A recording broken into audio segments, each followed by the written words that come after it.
Notre secours est dans le nom du Seigneur qui a fait le ciel et la terre. Roboam, suite et fin. Si jamais il s'était pas aussi mal comporté au début de son règne, moi je dois dire qu'il me ferait presque de la peine. Oui, il abandonne Dieu, mais en même temps, il s'humilie, il y a quelque chose de touchant chez lui. Notamment, vous allez voir, avec cette histoire de bouclier qu'il prend et qu'il déplace pour ne pas tout à fait perdre la face devant son peuple. 2 Chroniques 12 et 13. Quand Roboam eut affermi sa royauté et fut devenu fort, il abandonna la loi du Seigneur et tout Israël le suivit. La 5e année du règne de Roboam, Shishak, roi d'Égypte, monta contre Jérusalem parce que le peuple avait été infidèle au Seigneur. Avec 1200 chars, 60 000 cavaliers et une foule innombrable venue d'Égypte avec lui, Libyens, Soukiens, Éthiopiens, il s'empara des villes fortes de Juda et atteignit Jérusalem. Le prophète Shemaïa vint trouver Roboam et les princes de Juda qui s'étaient regroupés à Jérusalem pour fuir Shishak. Il leur dit « Ainsi parle le Seigneur, vous m'avez abandonné ? Eh bien, moi aussi je vous ai abandonné à la main de Shishak. » Les princes d'Israël et le roi s'inclinèrent et dirent « Le Seigneur est juste. » Et le Seigneur vit qu'ils s'inclinaient. La parole du Seigneur fut adressée à Shemaïa. Ils se sont inclinés. Moi, je ne les détruirai pas. Je leur permettrai sous peu d'en réchapper et ma colère ne se déversera pas sur Jérusalem par la main de Shishak. Mais ils deviendront ses esclaves. Et ils sauront la différence entre me servir moi ou servir les royaumes des autres pays. Shishak, roi d'Égypte, monta contre Jérusalem. Il s'empara des trésors de la maison du Seigneur et des trésors de la maison du roi. Il s'empara de tout. Il s'empara même des boucliers d'or qu'avait fait Salomon. Le roi Roboam fit pour les remplacer des boucliers de bronze et les confia au chef des gardes à la porte de la maison du roi. Chaque fois que le roi se rendait à la maison du Seigneur, les gardes venaient prendre ces boucliers, puis il les rapportait dans la salle des gardes. Parce que le roi s'était incliné, la colère du Seigneur se détourna de lui et ne détruisit pas le royaume jusqu'à l'extermination. Il y avait encore en Juda quelque chose de bon. Le roi Roboam s'affermit à Jérusalem et y régna. Roboam avait 41 ans lorsqu'il devint roi, et il régna 17 ans à Jérusalem, la ville que le Seigneur avait choisie parmi toutes les tribus d'Israël pour y mettre son nom.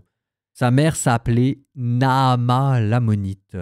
Il fit ce qui est mal, car il n'appliqua pas son cœur à chercher le Seigneur. Les actions de Roboam des premières aux dernières, cela n'est-il pas écrit dans les actes du prophète Shemaïa et de Iddo le voyant selon l'ordre généalogique? Il y eut continuellement la guerre entre Roboam et Jéroboam. Roboam reposa avec ses pères. Il fut enseveli dans la cité de David, et son fils Abia régna à sa place. La 18e année du règne de Jéroboam, Abia devint roi sur Juda. Il régna 3 ans à Jérusalem. Sa mère s'appelait Maaka, fille d'Ouriel. Elle était de Gibéa.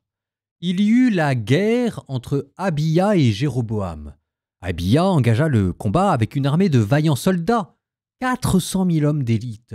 Et Jéroboam se rangea en bataille en face de lui avec 800 000 hommes d'élite, de vaillants guerriers. Abia se dressa au sommet du mont Sémaraïm, qui est dans la montagne d'Éphraïm. Il cria « Écoutez-moi, Jéroboam et tout Israël! Ne savez-vous pas que le Seigneur, Dieu d'Israël, a donné à David la royauté sur Israël pour toujours, à lui et à ses fils, par une alliance indestructible. Mais Jéroboam, fils de Nébat, serviteur de Salomon, fils de David, s'est dressé et s'est révolté contre son maître. Autour de lui se sont groupés des gens de rien, des vauriens, et ils ont vaincu Roboam, fils de Salomon. Roboam, jeune et de cœur timoré, n'a pu leur tenir tête. Et maintenant, vous parlez de tenir tête à la royauté du Seigneur qui est entre les mains des fils de David. Vous êtes une foule immense, et vous avez apporté les veaux d'or que Jéroboam vous a fait pour qu'ils soient vos dieux. N'avez-vous pas expulsé les prêtres du Seigneur, les fils d'Aaron et les Lévites, pour vous faire des prêtres comme les peuples des autres pays? Quiconque vient recevoir l'investiture en apportant un jeune taureau et 7 béliers, et il devient prêtre de ce qui n'est pas Dieu. Mais nous, notre Dieu, c'est le Seigneur, et nous ne l'avons pas abandonné. Les prêtres qui servent le Seigneur sont fils d'Aaron, et il y a des Lévites en fonction. Ils font brûler pour le Seigneur des holocaustes matin après matin et soir après soir, avec de l'encens aromatique. Ils disposent la rangée de pain sur la table pure. Ils allument le chandelier d'or et ses lampes soir après soir. Car nous gardons l'observance du Seigneur notre Dieu, mais vous avez abandonné le Seigneur. Voici que Dieu est avec nous, en tête, ainsi que ses prêtres, et les trompettes de l'acclamation pour les faire sonner contre vous, fils d'Israël. Ne combattez pas le Seigneur, Dieu de vos pères, car vous ne gagnerez pas. Jéroboam les fit contourner sur leur arrière par une troupe placée en embuscade. Ainsi, son armée se trouva devant Juda et l'embuscade derrière. Ceux de Juda firent volte-face, et voici qu'il leur fallait combattre, et devant, et derrière. Alors ils crièrent vers le Seigneur, et les prêtres sonnèrent de la trompette. Les hommes de Juda poussèrent le cri de guerre, et au cri de guerre des hommes de Juda, Dieu bâtit Jéroboam et tout Israël en face d'Abia et des gens de Juda. Les fils d'Israël s'enfuirent devant Juda, et Dieu les livra entre leurs mains.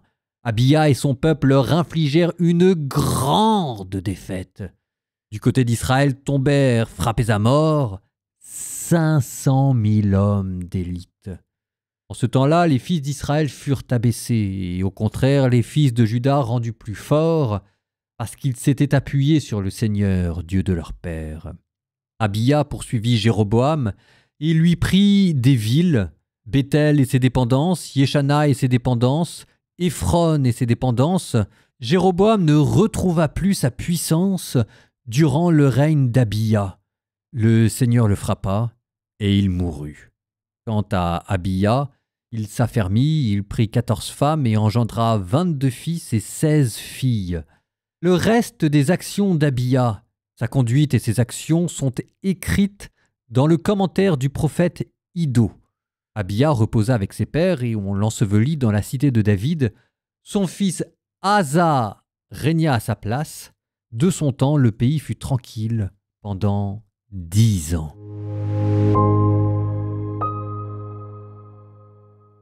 Je vous propose en commentaire un petit jeu. J'avais comparé David à un pape. Je vous avais dit quand même que l'évolution de la figure royale, ça marchait plutôt pas mal. Écoutez, on va continuer le petit jeu. À quel pape vous fait penser Roboam ? Alors je sais, c'est pas évident, parce qu'il faut connaître l'histoire de la papauté. Là, on n'en est même plus sur l'histoire biblique, on est sur l'histoire de la papauté. Mais il y en a un qui marche très bien. C'est Clément VII, 1523-1534. Clément VII, c'est comme Roboam. Ils ont tous les deux une légitimité dynastique. Roboam, fils de Salomon, et Clément VII, il est membre de la famille des Médicis, successeur de Léon X, son cousin. Puis Roboam hérite d'un royaume encore riche, de la même manière que Clément VII, juste avant la réforme luthérienne, hérite d'une église encore riche et puissante. Sauf que le ver est dans le fruit. Quelques années avant son pontificat, Luther avait déjà placardé ses thèses. De la même manière que quelques années avant son accession au trône, Jéroboam avait déjà fomenté un esprit de rébellion. Et l'un comme l'autre n'arrive pas à gérer le schisme. À cause de son arrogance, Roboam excite la division nord-sud, et Clément VII, lui, sous-estime la gravité du schisme luthérien et il n'arrive pas à apaiser la rupture. L'unité de l'église chrétienne s'effondre. Et toujours dans le parallèle, ça marche quand même très très bien cette affaire. De la même manière que le pharaon avait envahi Jérusalem et l'avait mis à sac, sous Roboam, de la même manière, sous Clément VII, l'empereur Charles Quint envahira Rome et le mettra à sac. Et pourtant, l'un comme l'autre arrive tant bien que mal à maintenir la baraque. Roboam, lui, reconstruit un petit Israël.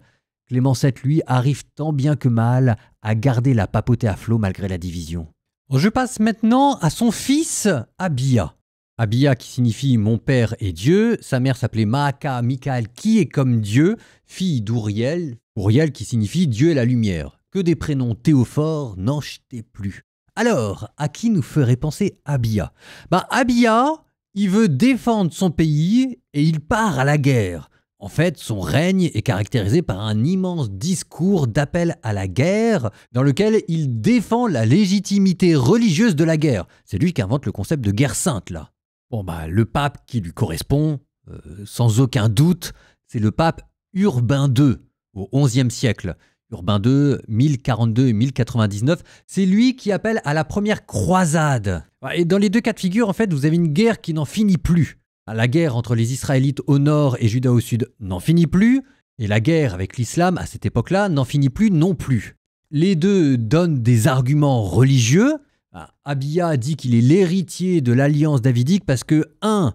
Ils ont la dynastie davidique, 2. Ils ont les prêtres, c'est les deux structures qui colonnent l'alliance, un peu comme les deux colonnes dans le temple. Il y avait deux grandes colonnes dans le temple, il y avait la colonne Joaz et la colonne Boaz, qui signifiait la colonne Boz, qui signifiait l'alliance avec David, parce que Boz était l'ancêtre de David, et Joaz, qui nous rappelait la lignée sadocite du grand prêtre Zadok, parce qu'il y a un Joaz dans sa lignée.